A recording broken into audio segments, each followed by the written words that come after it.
Mari kita berefleksi dengan menjawab beberapa pertanyaan berikut ini. Yang pertama, apakah Bapak Ibu percaya bahwa semua murid kita bisa berhasil dan sukses dalam pembelajarannya? Dan yang kedua, menurut Bapak Ibu, apakah bersikap adil itu berarti menyamaratakan perlakuan kepada semua murid? Yang ketiga, apakah Bapak Ibu percaya bahwa setiap murid memiliki pola belajarnya sendiri yang unik? Yang keempat, bersediakah Bapak Ibu menelaah kembali efektivitas praktik-praktik pembelajaran Bapak Ibu sepanjang waktu? Yang kelima, percayakah Bapak Ibu bahwa guru, diri Anda, panjenengan adalah kunci dari keberhasilan pengembangan program pembelajaran murid-murid Bapak Ibu? Yang keenam, bersediakah Bapak Ibu untuk saling mendukung satu sama lain dan berkolaborasi untuk menciptakan lingkungan belajar yang mendukung semua siswa?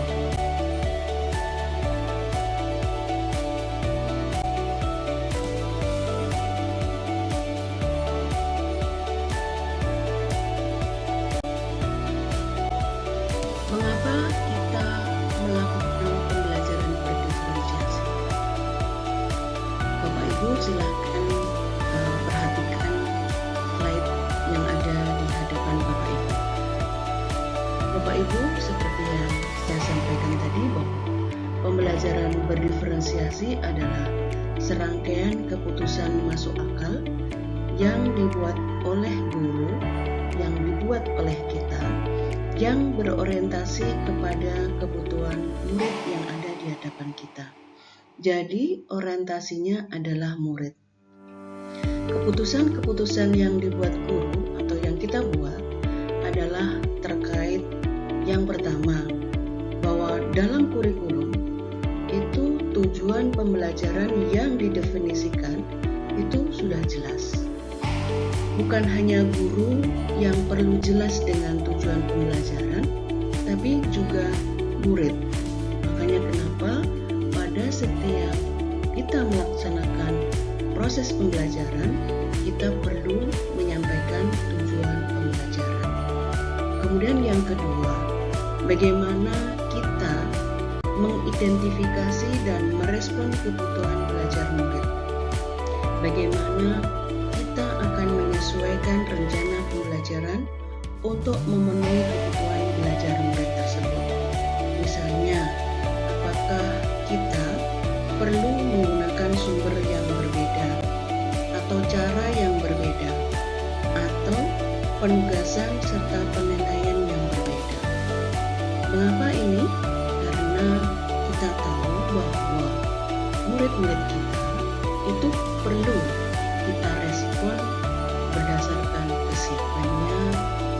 Mungkin murid-murid yang ada di hadapan kita itu bisa merespon materi atau apa yang kita sampaikan itu dengan cepat atau lambat, atau mungkin juga murid-murid kita itu masih berpikirnya di konkret atau sudah di abstrak, atau mungkin berpikirnya masih sederhana. Ada juga yang mungkin sudah kompleks. Atau Bapak Ibu bisa melihat bahwa murid-murid yang ada di hadapan kita itu sudah bisa mandiri atau masih perlu bantuan. Kemudian Bapak Ibu juga tahu bahwa minat yang ada di anak-anak kita atau ada di murid-murid kita itu berbeda-beda, dan ini pun bisa berkembang.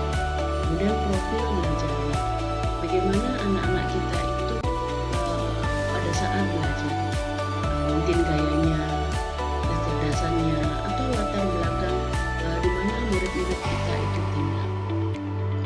Kemudian keputusan yang ketiga adalah bagaimana kita atau guru itu dapat menciptakan lingkungan belajar yang mengundang murid untuk belajar dan bekerja keras mencapai tujuan belajar yang tinggi. Kemudian juga kita perlu memastikan bahwa setiap murid di kelas itu